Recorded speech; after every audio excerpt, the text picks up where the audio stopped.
Your Excellencies, distinguished representatives of the organizational team of the Belgrade Security Forum 2019, dear ladies and gentlemen, dear friends, I would like to wish you all warm welcome on the behalf of the Center for Social Dialogue and Regional Initiatives as one of the co-organizers of this particular panel to the presentation of the research findings about the citizens' perceptions of the normalization of Belgrade and Pristina relations. My name is Milan Krstic, and I'm Communications Director of the Center for Social Dialogue and Regional Initiatives and the Teaching Assistant at Faculty of Political Science, University of Belgrade. And it is my exceptional and huge pleasure and honor to be here today with all of you. And I just have one personal statement at the very beginning. So basically, when the Belgrade Security Forum was established, that was in 2011, that was precisely the year in which I started listening to security studies course at my undergraduate studies. So I somehow grew up with this forum, and I attended all of them since the first one. And this was one of my wishes to participate at this forum, and it came true. So I'm very happy about it, and I'm very happy that I'm not alone here today to present you all of the findings of our research, but that I have a company of my distinguished friend and colleague Nikola Jovic, who is as well a teaching assistant at the University of Belgrade Faculty of Political Science, and who is one of the responsible people for the conduction of this research. But I would just like to emphasize that not only two of us are actually those who made and conducted this research. Actually, much bigger team stands behind the whole public opinion poll and the research, and we are only in the driving seats today, but generally speaking, we represent a broader community. To begin with the justification of our research, actually, how did we get an idea to tackle this topic? Basically, as we all know, the dialogue between Belgrade and Pristina is actually blocked for almost a year. And there are certain rumors that now, after elections in Pristina are finished, and we are still waiting for the new government to come, but when the new government is officially elected, that the dialogue will get some additional speed and the new momentum. And there are even rumors that the normalization agreement might be reached at the beginning of the next year. Having that in mind, we thought that there is something missing in this picture, and that is the attitude of Serbian public opinion regarding the Kosovo issue, because there were, of course, certain very important public opinion polls and studies conducted by various influential think tanks like Belgrade Center for Security Policy, which tackled the foreign policy attitudes of Serbian population. However, recently, so in last year or two, there was no public opinion poll which actually tried to see which scenario of the potential scenarios for the deal, for the agreement between Belgrade and Pristina is the most acceptable for the Serbian citizens, and would Serbian citizens eventually vote for that particular proposal on a hypothetical referendum? Because we all know that if certain scenarios require, as well, if we want to change our constitution, require the final decision of the citizens on plebiscite. Having that in mind, we decided to start one project which deals with citizens' perception and with hearts and minds of Serbian public. And that project is supported by the Embassy of the United States of America. And since I don't want to waste any additional time on the introduction, I would just briefly outline how are we actually going to deliver to you all of the findings. My colleague Nikola Jovic will now present the main findings of our research, and afterwards we will have about 20-25 minutes for your questions, and both of us are very glad to answer to all of the questions which you have, both regarding our findings and about the broader perspective of the Belgrade-Pristina dialogue. Nicola, the floor is yours, please. Okay. Hello, everyone. I want you to begin, all of you, to do something for me. Can you just put your hands like this? All of you. Yeah? And put it behind your back while you're sitting. Yeah? Please. Yeah, I know it's not comfortable, and that's the reason why I'm asking you to do. So, after a while, you will start to feel discomfort in your shoulders, and after a while, you will start to feel capture. So I think that's how people in Serbia today feel. Our state are captured, our society is captured, our institutions are captured, and people feel discomfort. We wanted to know how people in Serbia, how citizens see the possible resolution of this captivity. So you can release your hand. So that was our goal. My name is Nikola. This presentation can start. And I'm teaching assistant at Faculty of Political Science. And also, I'm director of research and insight unit of this little rabbit brainiac with the name Sprint Insight. So today, I will present the results of the survey on how citizens of Serbia view and see the possible solution of Kosovo issue. And we will start with methodology. Our research was conducted in the last week of September, and it was face-to-face survey on entire population of Serbia without Kosovo. So we interviewed 1,173 respondents with margin error of 2.8. When we come to the demography, you can see that all of our demography data fits perfectly to last census data obtained in 2011. Presentation today will consist of two parts. First, I will deliver to you the key insights. There is 7 key insights, and then I will move on to the data. First insight that we found here is that Kosovo issue is really emotional to the people in Serbia, and our respondents in research see Kosovo as a cradle of our spirituality, and we see that it's represented as a cornerstone of Serbian state and Serbian identity. It's really hard to demobilize these long-standing narratives that we have in media and also in family on all levels in society. Key insight number 2. So the recognition of Kosovo independence is perceived as an extremely harmful scenario for the citizen of Serbia. And we now come to the question of framing effects. So how do you frame the possible scenarios? So we see if you use recognition or independence word, these words will go with the feelings of betrayal or disappointment. So it's really important how you frame the possible solution, possible scenario.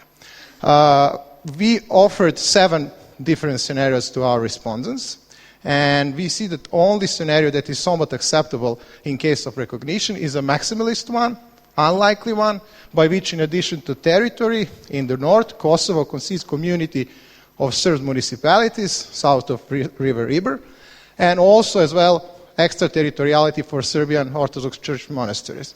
So that's one. The other scenario, which is also gains some attraction among citizens, is a scenario by which Serbia doesn't recognize Kosovo but accepts a membership of Kosovo in United Nations, while in exchange it gets community of Serb municipalities.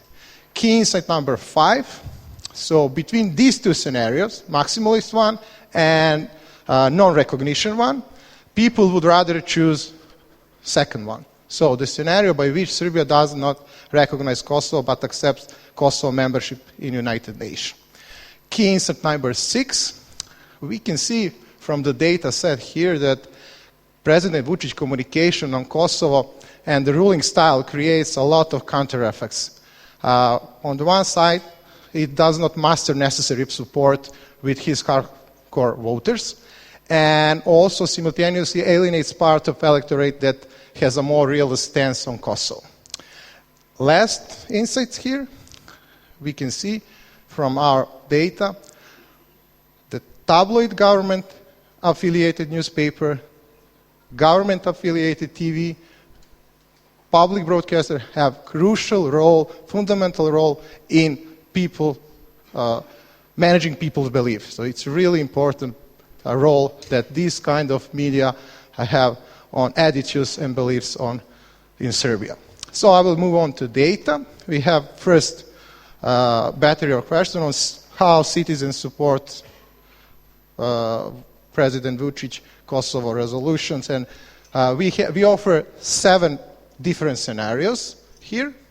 And first scenario, agreement number 1, by which Serbia recognized Kosovo. You can see the green bar here on the left. There is only 12.4% of respondents that will agree with this kind of agreement.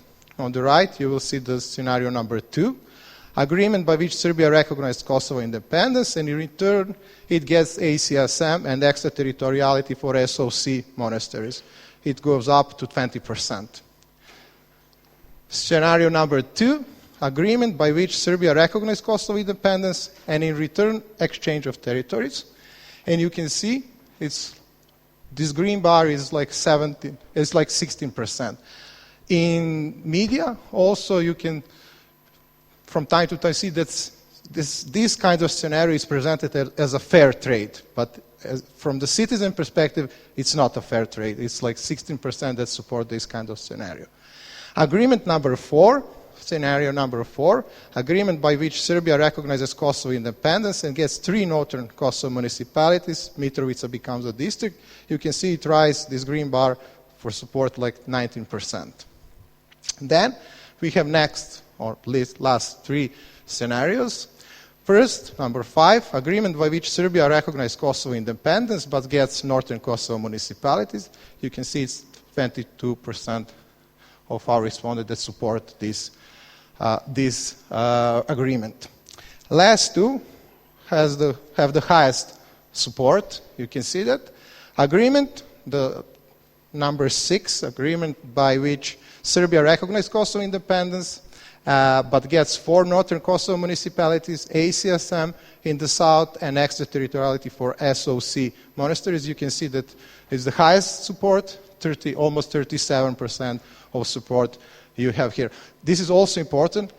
This agreement has least opposition. So, agreement number 7, agreement by which Serbia does not recognize Kosovo independence but accepts Kosovo United Nations membership and get ACSM in return. You see that 32.6% of people would support this kind of agreement. So that's 7 scenarios, and you see there is no one that's even close to 50%. We cross these last 2 scenarios, scenario number 6 and scenario number 7. We cross it with a lot of other variables. First, we will start with education. And you see that agreement number 6, that there is no specific difference between those who have different level of education. But when we come to agreement number 7, where Serbia does not recognize Kosovo but agree to Kosovo acceptance in United Nations membership, and in return gets ACSM for Kosovo Serbs, there is a specific difference.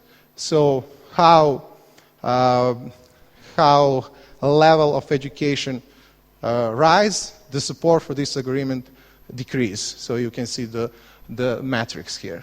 Also, we cross this variable with another, with government and opposition supporters, and you can see the scenario number 6. There is also no specific difference, but in scenario number 7, you can see that there is a specific difference, that government supporters are more pro this blue one, so you can see that's 41. They are more for this agreement than opposition supporters. So we have this decision tree. It's like consists of 7 different scenarios, and we narrow it to 2. And we offer these 2. First one, the blue one, says the comprehensive agreement of normalization of relations, which entails exchange of territories, where Serbia gets 4 municipalities in the north, while Kosovo gets part of Preševo Valley. Serbia recognizes Kosovo independence as Kosovo becomes member of United Nations. That's the one. And the opposite one is comprehensive agreement on normalization of relations, which entails establishment of ACSM. And according to this agreement, Serbia does not recognize Kosovo formally, but Kosovo becomes member of United Nations. And you can see that people will rather choose this yellow one, where there is no recognition. And when we ask them why they choose blue one, why they choose yellow one, we see these kind of answers. For blue one, where there is a solution, there is resolution. They say why they opt for that. They say Kosovo problem is resolved, and now we can deal with another problem, economy or something else. When they opt for the yellow one, where there is no resolution, which is final, they say, no, the euro recognition of Kosovo is really important to us. So this is the reason why they opt for one or another. Then we will move on to the perception of President Vučić Kosovo policy. And you will see, we asked them that, do you support President Vučić policy toward Kosovo? And you can see this gray bar. And this gray bar shows that 33% of our respondents don't know what is his policy toward Kosovo. And when we merge these 2 bars about his support, you can see that 38 of our respondents support his policy toward Kosovo. Post-certification, when we cross it with the variable with age, you can see how this support increases with the age, and also how it decreases with the educational level increases. So there is a matrix of this education, age, matrix that's across all the data in our research. Then, very important, we come to the media literacy. So you can see here that newspapers has a really great effect on support of Vučić policy. So you see that those who read government-affiliated newspaper has the most support for Vučić policy, 61%. Also, it goes with TV channels, with Pink and Happy, and you see that it grows to 65% that they support his policy towards Kosovo. Then we asked them directly, are you familiar with President Vučić Kosovo policy? And you can see that 60% of our respondents are not familiar with his policy toward Kosovo. Even though we asked them, what do you think is President Vučić plan for Kosovo? You can see that these 3 bars stand out. First one, non-recognition of Kosovo with no concession to Albanians, goes like 21.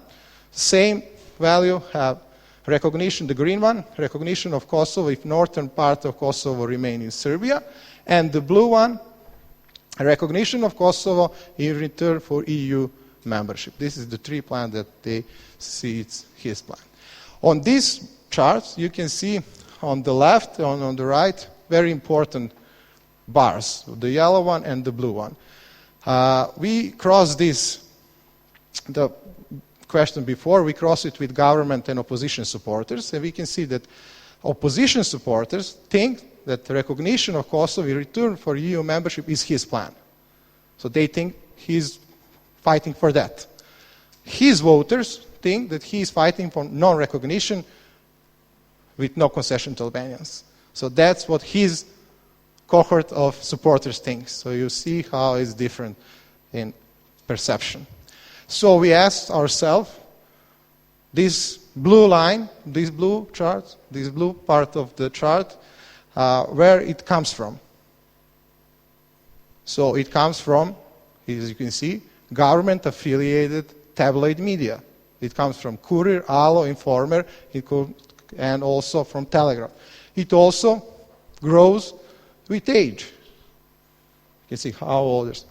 So also it decreases with the increases of education level of education. So the matrix works perfect here. Then we had 5Q for President Vučić. We said, and we wanted to know if we were in his shoes, what are the questions that would be crucial for us? We start to think like that our skin is in the game. So we would like to know 5 things, maybe 6, but we come here with 5. First one, we asked them one thing. Imagine a hypothetical situation and try to soak deep in that situation. The situation goes like this. In December, President Vučić signs the agreement on recognition of Kosovo. So how do you feel when you imagine such a situation? So you can see that almost 25% of respondents feel sad, betrayed feel like 70%, angry feel 13%. I want to tell you something. While our researchers on the field collecting data, they were calling us and telling us that people are crying. People feel emotional, and people are crying by asking on this 5Q for President Vučić. So it was really interesting. Why this question is important, we think, why it's important? We know from social psychology after 9/11, we know that anger is the feeling that has the highest action tendencies, that those who feel anger will react. Sad people wouldn't react. So we know that. And we see that only 10% of our respondents feel sad. We think that it's really important. Next of this 5Q is, would you consider it as a treason, as a betray? So 75% of our respondents thinks that it's a treason. I guess it's really interesting because all of you are taking pictures. Next on these 5Q, who would you blame in such a scenario? And you can see that 50% of respondents would blame current governments with Vučić as a head of that government. So for the foreigners here, 9.7% would blame United States, and 8% would blame foreigners in general. So you can see when we cross it with government and opposition supporters, you can see that every third Vučić supporter would blame him. So 36% of our respondents would blame him from the cohort of his supporter. And also, you can see how these two different supporters would blame foreigners. So you can see that government supporters would blame foreign powers like 32%, and only 9% would blame from this side of opposition supporters. Question number 4, would you protest in such a decision? This is where we come to the action tendencies. So you see that half of our respondents would eventually protest such a decision. And number 5, do you think that Aleksandar Vučić would ever sign such agreement? And you see that below of half, so 45% of our respondents think that Aleksandar Vučić would ever sign such agreement. So how much of his voters think? Only 19%. So we have 18% of his voters who think that he would never sign such agreement. I think that skin is not so good to be in it. Okay? Let's chill with this political thriller and now move on to Brussels dialogue and perception of Brussels dialogue. So you can see that almost half of our respondents, a little bit more, support Brussels dialogue. And it grows with age. It's interesting here. We asked them, are you truly familiar with the agreements made in Brussels during this Belgrade-Pristina dialogue? And you can see that 62% of our respondents don't know what is going there, and they are not familiar. Although we asked them about attitudes towards Brussels dialogue, and you see these 2 bars that pop out. This is the green one. Brussels dialogue abolished Serbian institution in North Kosovo, and also Brussels dialogue leads toward recognition of Kosovo independence, both above the 40%. Then we asked how regressive values affect the possible support for a solution, and we choose two of them, nationalism and ethnic distance.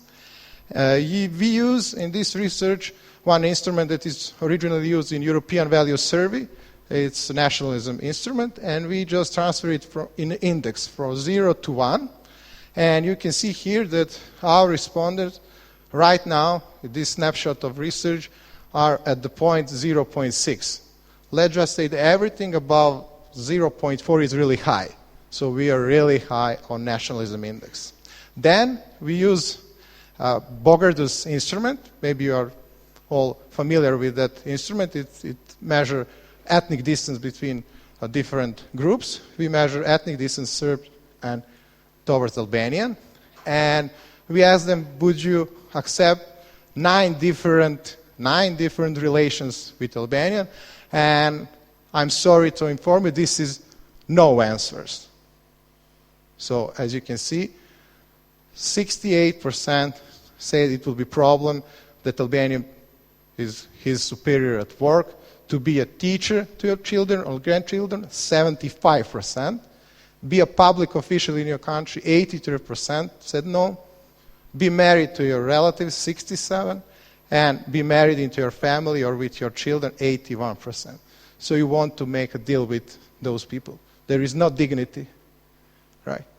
So we then transfer this instrument into ordinal scale, and we see that 10% of our respondents have no ethnic distance, small ethnic distance 15%, middle 30%, and 43% in our research have a large ethnic distance. Again, we ask ourselves where it comes from. And where it comes from media. It comes from media like Courier, Allo, Informer, and Telegraph. Nationalism, you can see how it's different. You can see ethnic distance, how it rises in this group who read this government-affiliated newspaper.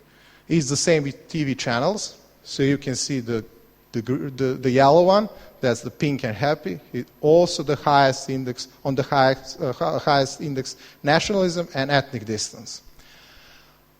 Also, very important here, large ethnic distance. You can see that government supporters have larger ethnic distance than opposition supporters.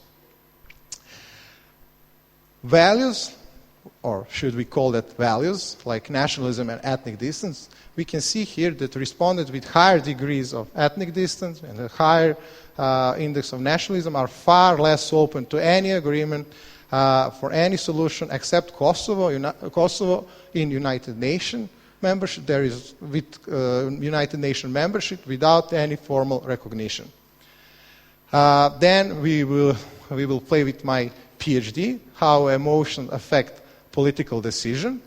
And we asked a few questions, but before that, so far it has been like calculus. It was simple statistics, but now we are going to some serious stuff. It's factor analysis.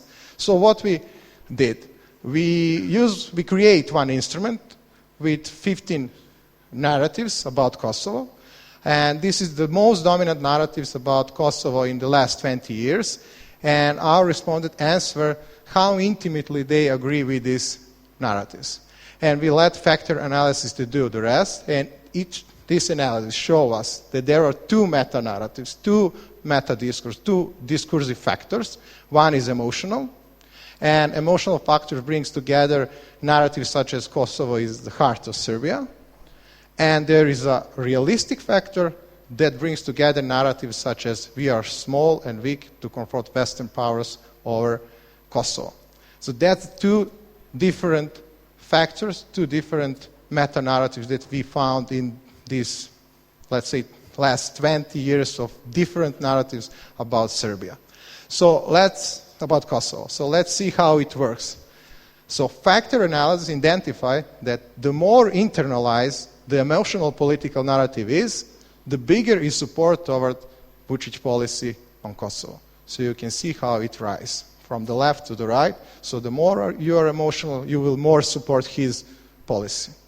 Okay? Then this analysis identified that the more internalized the realistic narrative is, the bigger is support to our Brussels dialogue. So if we are realistic, we want to make agreement. We want to find a resolution. So we see how it affects the decision. Then we cross it with this factor analysis. We use it for different scenarios that already mentioned before. And you can see that factor analysis identified that the support to agreement, which includes recognition of Kosovo independence, is much bigger among respondents which internalize realistic political narrative than those who have emotional narrative. You can see this yes on the left side. So yellow one realistic, they opt for that. The blue are emotional and they are not for that. It goes for every single scenario except one. So for the scenario EU membership for recognition, you can see it's even bigger, the difference between realistic and emotional factor. And also, you can see for the exchange of territories, there is a big difference between those who are realistic. They say, let's make agreement, let's get something for us in order to move on, and we have to give something, independence recognition. Where there is something, some scenario that it goes differently, and the only agreement which is almost equally supported by those with emotional factor and those with realistic factor is the agreement which doesn't include official recognition of Kosovo independence, but include the constant for Kosovo chair in United Nations, while Serbia gets ACSM. So you see that both of these factors, this narrative group, support this solution. Okay. We are sliding to the end. So this is the perception of Kosovo losses. We asked them, do you consider that Kosovo is lost? And you can see that every third person in our sample thinks that Kosovo is lost. And the most of them are young, from 18 to 34, and we can see the older people above 55 don't think so. Also, it goes with those who read newspaper such as Danas, Nin, and Vreme. This is opposition newspaper, and also opposition media like N1 and Nova S. Which edited is closest to true? And you can see that half of our respondents think that Serbia lost Kosovo before 1999. 17.5 think that we lost Kosovo between 2000 and 2008. These data will just spill over to the next slide. So you can see which Serbian politician in the last 30 years is the most responsible for situation. You can see Slobodan Milošević 46, Boris Tadić 17, and Aleksandar Vučić 12.7. So you can see it's basically the same, just spill over to the next one. And for the end, we asked them why for you is important that Kosovo remains in Serbia. You can see that two bars stand out, the last one. First is, if we give up on Kosovo, it will be huge emotional loss for country and citizens, 73. And if we give Kosovo, tomorrow Albanians will take southern Serbia, 75%. Both of these answers are emotional also. So you have emotional loss, and you have fear that they will come and take your south. So I'm done. So if you have any questions, we are here. Thank you very much, Nikola.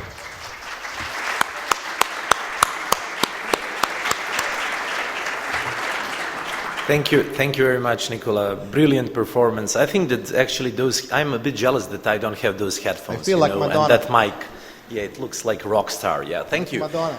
Yeah, like Madonna. So basically, this was the end of our presentation, and we are open for all of your questions. So please, the floor is yours. Please.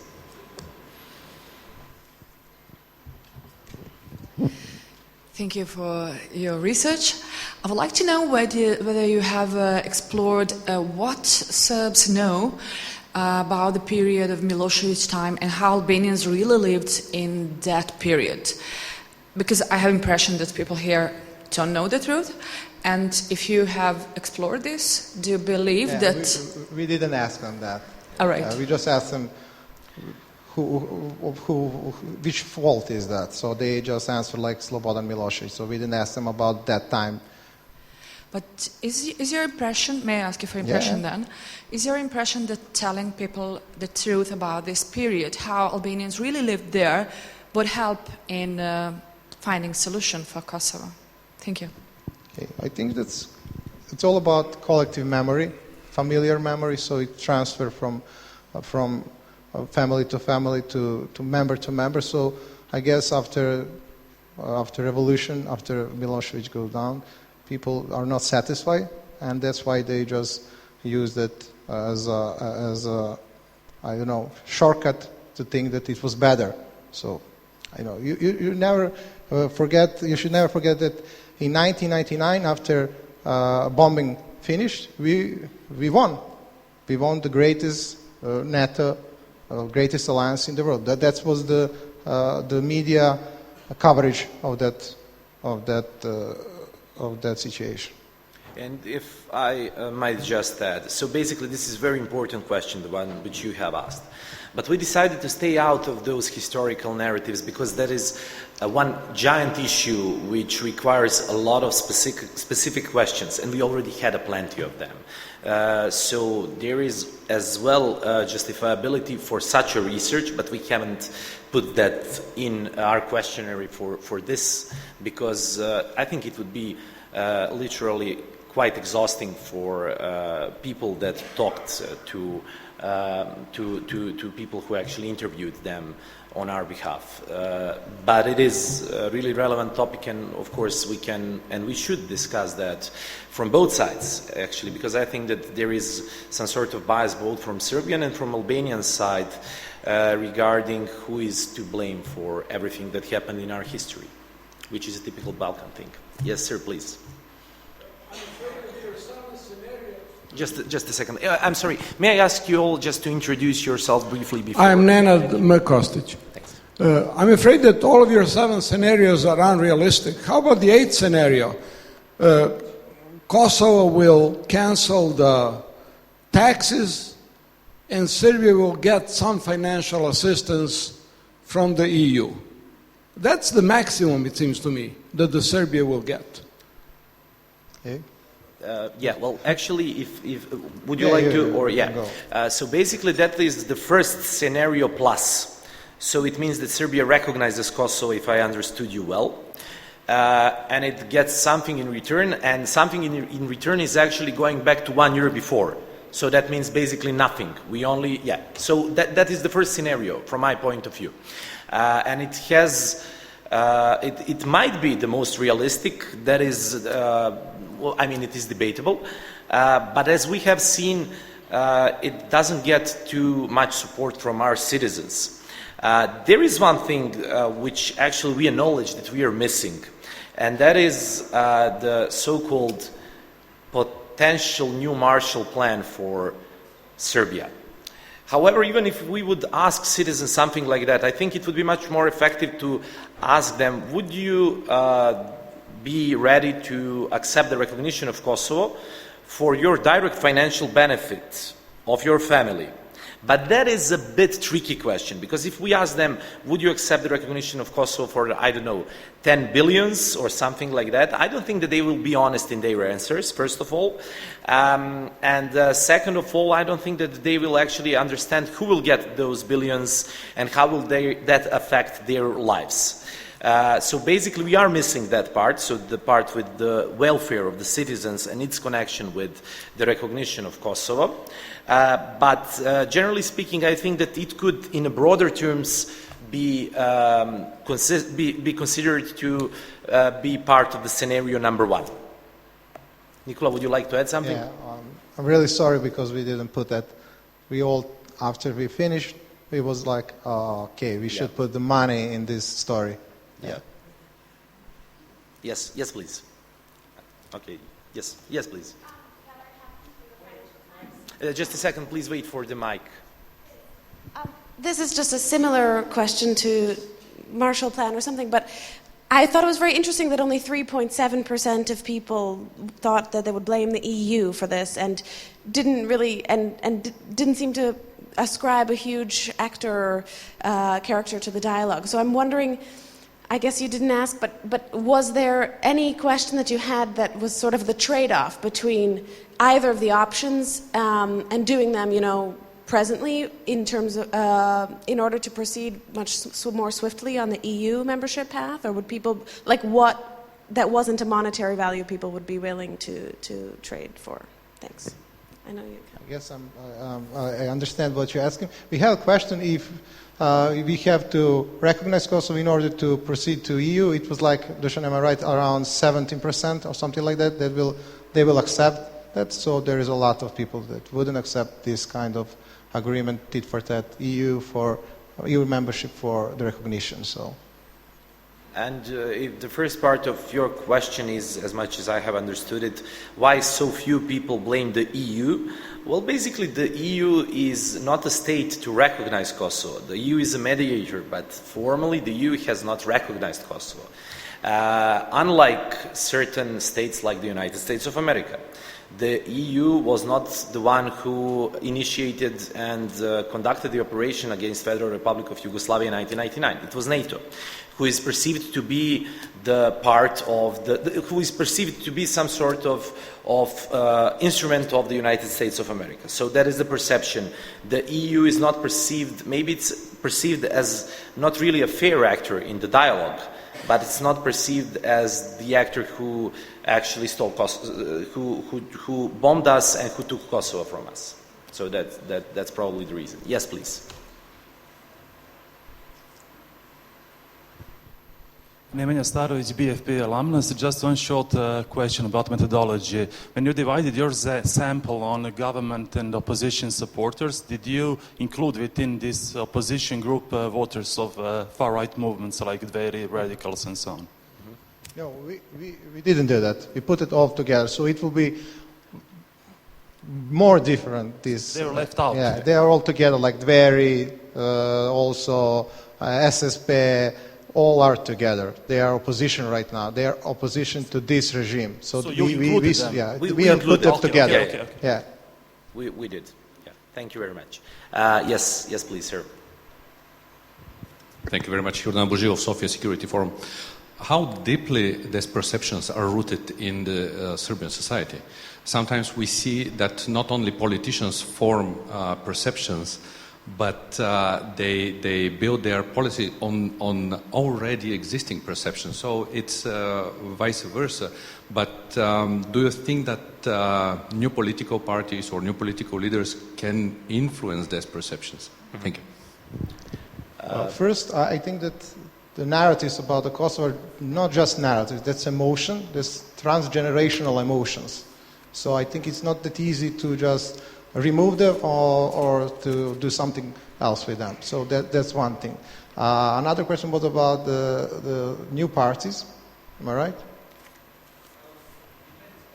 If there are any opportunities for any future political parties, it's again about how they are, vivid, rooted in the Serbian society. Mm-hmm. Yes, of course. You asked me as a political analyst to tell you, is there any place for another approachment? I think there is. You can suggest something else. You can suggest to be more for the agreement than our current government is. You can suggest something more. So I guess, but there is no will, and there is no courage, and there is no political will to do that. So I know, I think, and we can see from other data, from other surveys, that there is a place that somebody can just fill it with another kind of politics and policy towards Kosovo. I would just like to add that, basically Serbian feelings towards Kosovo are deeply rooted, and among many great books which are written about that particular topic, I would like to recommend you a book of Professor Filipeidis, which is just recently published, which actually deals with the anxiety, Serbian anxiety about about Kosovo issue. and it helps to explain certain aspects of Serbian foreign policy behavior during the last 2 decades. However, besides that, regarding your question about the potential for a new leader, a new political option to change something, I think that actually Aleksandar Vučić, president, has tried to make some sort of mixture of 2 narratives which we have presented. So basically, if you Google his recent Kosovo statements, you will find that he said that Serbia doesn't control a single inch of territory on Kosovo. He said that he would like to see who of the bishops of Serbian Orthodox Church will be the new Miloš Obilić, so the hero from the myth, who will bring Serbs the Kosovo back. So actually he had quite harsh and direct messages, which are essentially part of this realistic narrative. However, it seems that media, which generally speaking favor him a lot, like Alo, Informer, Telegraph, etc., they have not followed the suit. They have actually put emphasis on certain issues, not issues, but certain statements from, maybe not his personal statements, but statements from certain people which are part of his team and which have a more mythological approach. And they do not make a megaphone effect to his broader base. The million-dollar question for President Vučić would be, what would happen if these media change their narrative? So would that affect the change of the public opinion? Because we saw that there is a correlation between what do you read and what do you think. However, we don't know what would happen if they change the narrative. Thank you. Yes, sir, please. Hi, Agon Marici, activist, policy analyst from Kosovo. If I'm Vučić and I'm looking at this data, I'm saying this is very hard for me, I won't do it because it's very unpopular. So it's in a way convenient for him at this moment. My question is, did you try to measure, because Kosovo is not the only issue in Serbia, did you try to, through any question, scale or see how relevant to voters this issue is compared to other issues that are, people care about? Nicola, would No, you, we didn't do that. No, we didn't do that. We didn't do that, but I can recommend you. There are actually a few of the public opinion polls which are conducted in the last couple of years. A couple of them are conducted by Institute for European Affairs in cooperation with Nina Media Agency, and they deal with the Serbian public opinion attitude towards various foreign policy issues. One of the best is conducted by Belgrade Center for Security Policy, and it was presented by Director Sonja Stojanović-Gajić and Miloš Popović. He's maybe over here somewhere, yes. And that one explains a lot about the importance of Kosovo in comparison to other foreign policy issues. But when we talk about those issues which are in the center of attention, there is another one which is besides Kosovo quite important in identity terms or identity aspect, and that is the military neutrality. So the attitude towards NATO.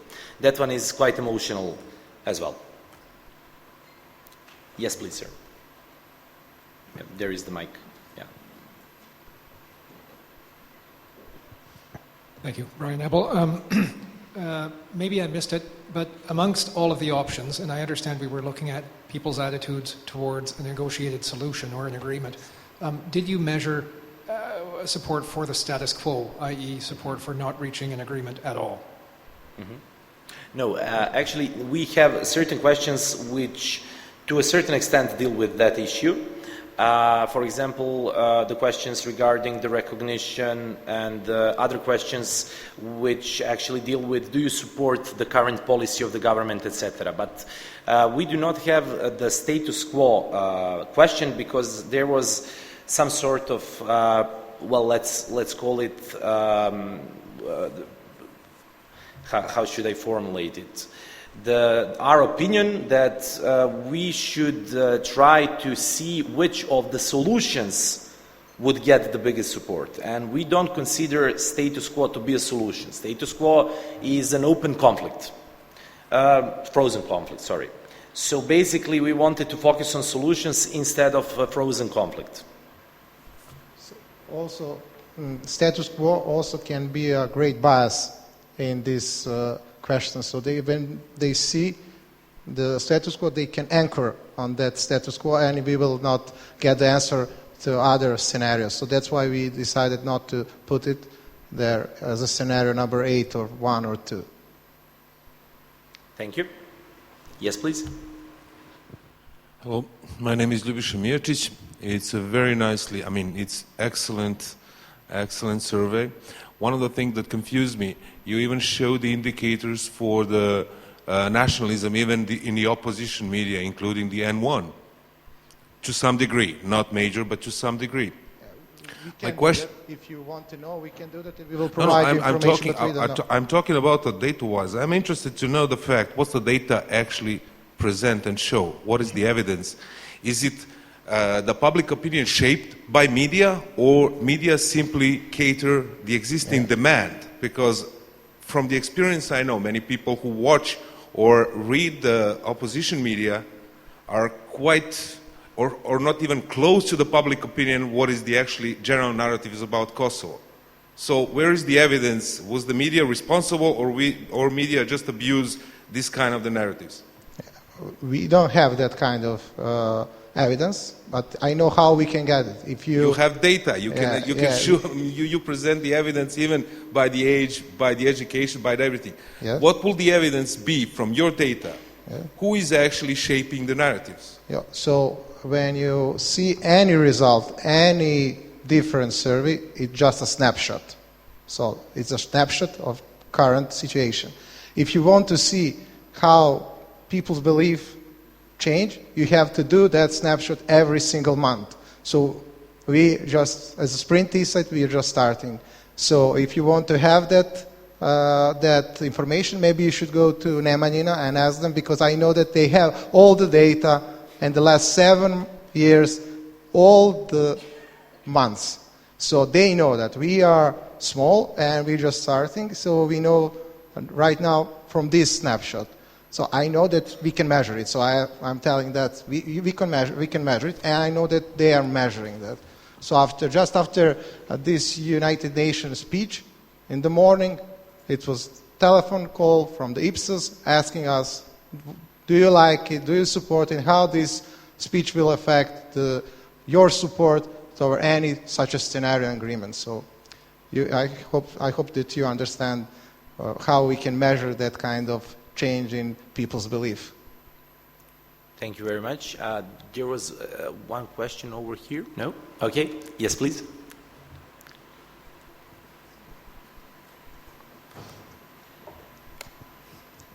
Thank you very much for this research. It's refreshing and glad to see new faces. I wanted more to give an answer to this question. Strategic, as you said, has been doing a trend analysis of what are the top concerns of citizens in Serbia for more than a decade.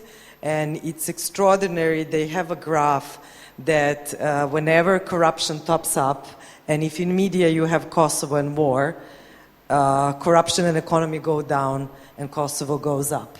So we were doing in BCSP a research of security concerns, and Kosovo was not among the top concerns a few years ago, which now I think would be because of the change of situation. So my conclusion would be, but although not supported with evidence, but just from these snaps at a different time, it's that politicians influence the public opinion, especially when they control media.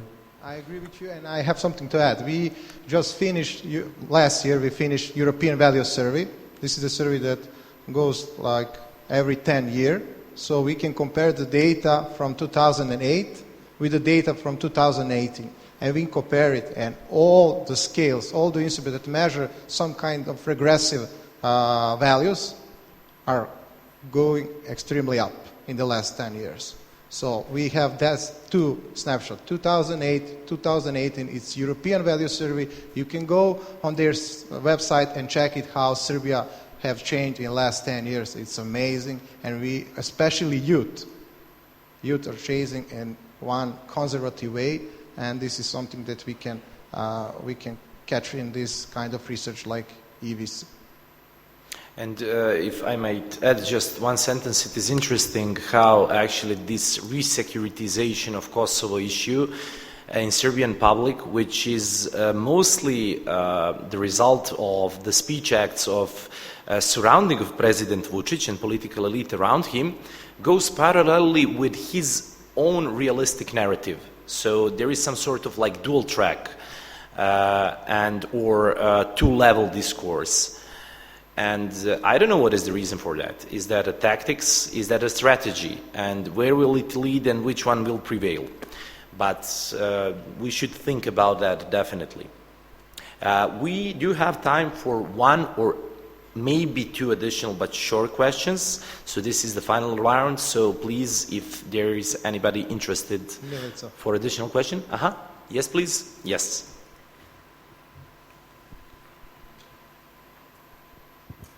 Hi, my name is Milica Andrić-Rakić. I'm a journalist from Mitrovica. First of all, congratulations for the great presentation. I kind of had a question from the beginning, but it sort of got answered. But while we were hearing Nikola tell us that Vučić is trying to put across this rational narrative, but his voters keep, not just voters, but supporters in general, keep clinging to the emotional narrative, and that this happens because the media that are presumably government controlled are actually fighting his own narrative. So while we were hearing this, he was literally on TV Pink saying, "I will not lie to Serbian people, Kosovo is not a part of Serbia." So I agree with this perception that he's trying to put out this rational narrative, but he's not succeeding in doing it because his own media are fighting it. But I cannot explain how does that happen? Why do his supporters not believe him, and why are they so comfortable with supporting him and at the same time not believing him? So I agree that this is, I feel that this is also my perception, but I cannot explain it. So I was wondering if you can venture a guess as to why is this happening? Why do his supporters trust more his media than his own messages? Well, I think my personal opinion is actually that they read much more often the interpretation of his thoughts by those media than they listen directly to him. And that is the reason. So the quantity of the content, and the second thing is as well the quality of the listeners, not majority, but plenty of listeners, when they focus on the discourse of the political elites, they have certain biases, and there is the tendency, the cognitive dissonance, to hear only what do you like, especially if you have emotional attachment to a leader, and this is the case. So basically, it's not about the Serbian nation, that's a human thing, I mean, a psychological issue. I think these two reasons can explain that. But I think that actually the most important question is it really the case that Vučić cannot influence people around him to change their narrative? So if that is the case, we can say, okay, there is the competing narratives, some sort of like bureaucratic politics model in foreign policy analysis could explain us, okay, we have competing interests, competing narratives, so we will see who will prevail. But I don't think that that is the case, actually. I mean that all people around him recognize that he is unquestionably the leader, but still they have different narratives. So what is the reason for that particular difference? That is the $1 million question. Can I? Yes, of course. Well, I think that he is fighting against emotional narrative. I think that he is fighting. He's not producing that kind of emotional narrative that is important for the support of his eventually recognition. I think that he's fighting on two levels. First level is this realistic narrative, these realistic factors. So that's one. And the other one is also emotional, but not the same narrative that he's fighting. The emotional narrative that he tried to put in his media is, we can't live together. They're animals, they will kill us, we can't be together. And this is the emotional narrative this kind of media producing all the day. So today I just went with my friend to buy, he buying a cigarette, and it was like Courier, Alo, Inform, I don't know, the picture of Albanian soldier, and with the title, they will cut your head off. So that's the emotional narrative that he's using to defeat the real emotional transgenerational narrative, which is saying Serbia is the cradle of our spirituality. So I think that's the difference between these two kinds of emotional narratives. That's my opinion. I just made it like 30 seconds ago. So basically, we are out of time at this particular moment. We ran out of time. I would like to thank you all for your attention and for great questions which you have raised, and all of those questions will actually help us to make even better research next time. Yes, so thank you for your feedback, and I think actually that this presentation might be a good introduction for tomorrow's panels, since some of them deal with Kosovo issue, and I hope that we will continue this debate together tomorrow. Thank you very much.